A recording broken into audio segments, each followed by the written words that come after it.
As we approach the 2018 NFL season, the Oakland Raiders roster has come together in Jon Gruden's first season back on the sidelines. While there are still plenty of training camp competitions to look forward to, there are also some big cuts that will likely be made as well. For a few players, their contracts, or simply their talent level may be enough to keep them on the roster in 2018. But beyond this season, the 8 players we are about to look at should feel as though their chances of sticking with the silver and black beyond that are pretty slim. The group will also include potential free agents who the Raiders are unlikely to re-sign also. Obviously, we've seen Gruden make some pretty bold decisions when it comes to the roster, so a lot can change in the next few months.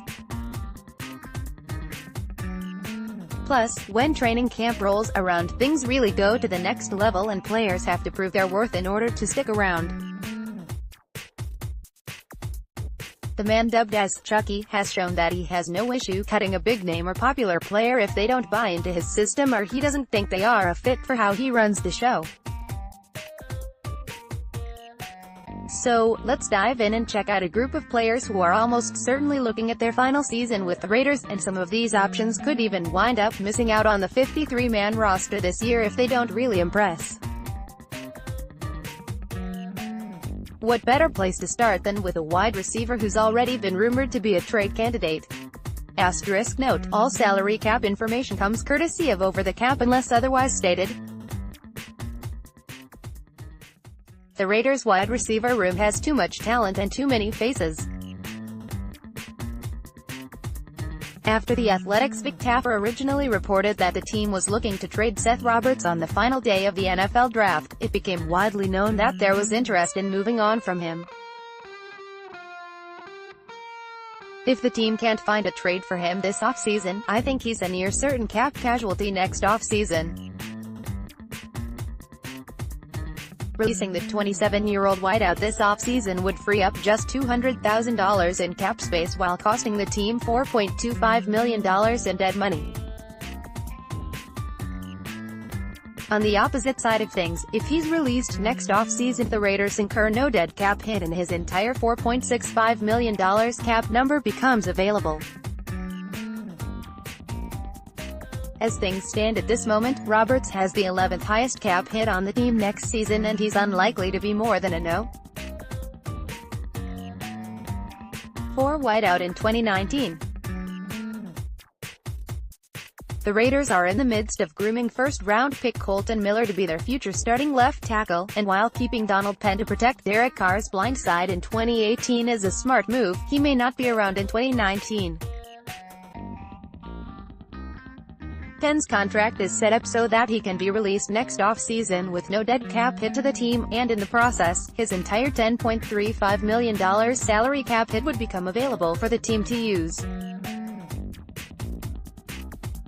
The Raiders need stability at that left tackle spot this season, and it's unlikely Miller will be ready, nor will the coaching staff be comfortable enough to roll him out there as the starter immediately. Fortunately, that cap hit is just too large for the team to keep him next season, with Miller potentially set to be waiting in the wings. I would love to see Martavis Bryant return to the Raiders after 2018, but I'm having a tough time envisioning any way the upcoming season plays out that results in Oakland being able to keep him.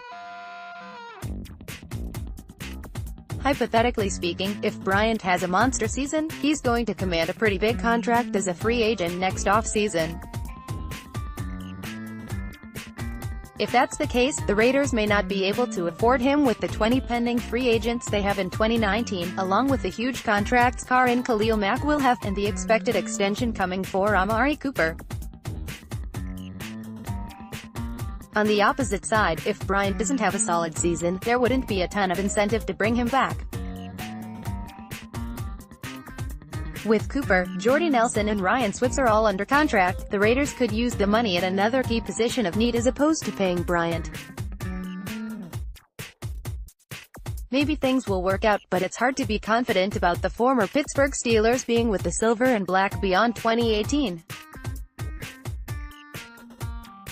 I actually don't think this one comes down to anything relating to Marshawn Lynch's pure talent.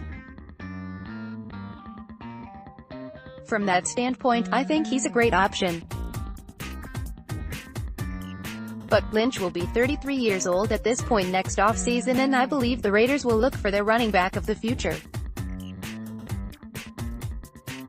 Whether it be in the NFL draft or free agency, Gruden and company need to find the next backfield mate for Carr. There's always an outside chance the Raiders could push to bring back Lynch on a one-year deal if the price is right, but it's maybe more likely he'd opt to retire at this point than return for another go-round. I think there's an argument to be made that Mario Edwards could be shown the door this offseason, but realistically, watching him leave as a free agent next year could be the way it really pans out. A possible trade this offseason could happen if Gruden and company don't anticipate that they'll keep him beyond this year. After selecting Arden Key in the 2018 NFL Draft and moving Bruce Irvin to defensive end, the Raiders are looking pretty solid at the position. Plus, Edwards has disappointed to this point in his time with the Silver and Black. In his 3 seasons with the Raiders, he's tallied no more than 3.5 sacks in a single season last year, and arguably his best season came as a rookie. In that year, he had 42 combined tackles, 4 for loss, 3 forced fumbles and 2 sacks. He hasn't been the same player since that season, though. This one isn't exactly a stunner. At this point next year, Johnson will be 36 years old and only signed on for a one-year deal with the Raiders. While the team is extremely thin at linebacker, the expectation has to be that they address the position with a younger option either in free agency or the draft next year. Johnson's tenure in Oakland could prove to be a major success and he may have a ton left in the tank, but I think this is probably just a one-year deal that winds down and then the veteran calls it a career. With that said, maybe he'll prove everyone wrong and keep his career going on into the 2019 season. I think this is probably the last chance for Connor Cook. If he wins the backup quarterback job under Gruden this season, then he could have a chance to stick. With that said, I do believe E.J. Manuel has the edge and Gruden obviously has some interest in Christian Hackenberg, who was just acquired via trade. If Cook is released next offseason, it'll free up $720,000 in cap space while costing the team just $154,972 in dead money. Making this move would allow Gruden to draft his own potential backup quarterback of the future and allow him to once again choose his own veteran backup until the new face is ready. The Raiders have exactly one lineman set to become a free agent next offseason, and it's Jon Feliciano. While the 26-year-old has flashed some upside throughout his career, I think the team has enough depth and talent on the line that they won't opt to bring him back. Tack on the fact that Feliciano seems to be getting a bit impatient when it comes to being a backup, and there's a strong chance he'll go somewhere he can have a legitimate chance to play. Back in March, Feliciano tweeted the following: "I promise you when I get my shot, I'll be one of the top guards in the league."